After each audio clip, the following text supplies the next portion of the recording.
ராமசாமி தாத்தா அவருடைய மனைவி இறந்ததுக்கு அப்புறமா ரொம்பவும் கஷ்டப்பட்டாரு.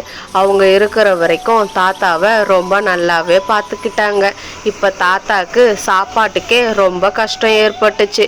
வேலைக்கு போலான்னு முடிவு செஞ்சாரு. ஏன்பா ரகு, உன்கிட்ட ஏதாவது வேலை இருந்தா கேட்டு இருந்தனே, என்ன ஆச்சு? எந்த தகவலும் இது வரைக்கும் சொல்லவே இல்லை. ஐயா, என்ன தப்பா நினைக்காதீங்க. உங்களுக்கு வயசாகிடுச்சு. இதுக்கு மேலே எந்த வேலையும் உங்களுக்கு கொடுக்க மாட்டாங்க. பேசாம நீங்க வேற ஏதாவது செய்யறத பாருங்க. இந்த வேலையை நம்பிக்கிட்டு இருந்தா ஒன்றும் செய்ய முடியாது. நீங்க என்ன தப்பா நினைச்சுக்காதீங்க ஐயா. இங்க பாருப்பா ரவி, இதுல தப்பா நினைக்கிறதுக்கு என்ன இருக்கு? சரி விடு, நான் எல்லாத்தையும் பாத்துக்கிறேன். அண்ணே, என்ன நீங்க என் பையன்கிட்ட வேலை கேட்டு இருந்தீங்களாமே?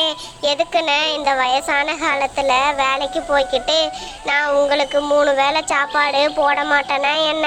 பேசாம வேலை தேடுறதை விட்டுட்டு நீங்க சாப்பாட்டுக்கு எங்க வீட்டுக்கு வந்துடுங்க. ஆனால் தாத்தாக்கு அடுத்தவங்க வீட்டில் போய் சாப்பிட்றது சுத்தமாக பிடிக்கவே இல்லை. ஒன்று வேலைக்கு போகணும், இல்லை தொழில் ஏதாவது ஆரம்பிக்கணும்னு நினச்சிக்கிட்டு இருந்தார். அன்னைக்கு நைட்டு அதை நினச்சி அவர் தூங்கவே இல்லை. ஏதாவது ஒரு கடையை போடலான்னு தாத்தா முடிவு செஞ்சார். அப்படி கொஞ்ச நாள்லயே தாத்தா அந்த கிராமத்துக்குள்ள ஒரு கடையை போட்டாரு. அவருடைய மனைவி அடிக்கடி செய்யற அந்த பொடி இட்லி கடையவே அவரும் போட்டு இருந்தாரு. அந்த பொடி இட்லி ரொம்பவுமே ருசியா இருக்கும். வாங்க மக்களே, ஒரு பிளேட் பொடி இட்லி 30 ரூபா தான். சுட சுட தயாரா இருக்கு.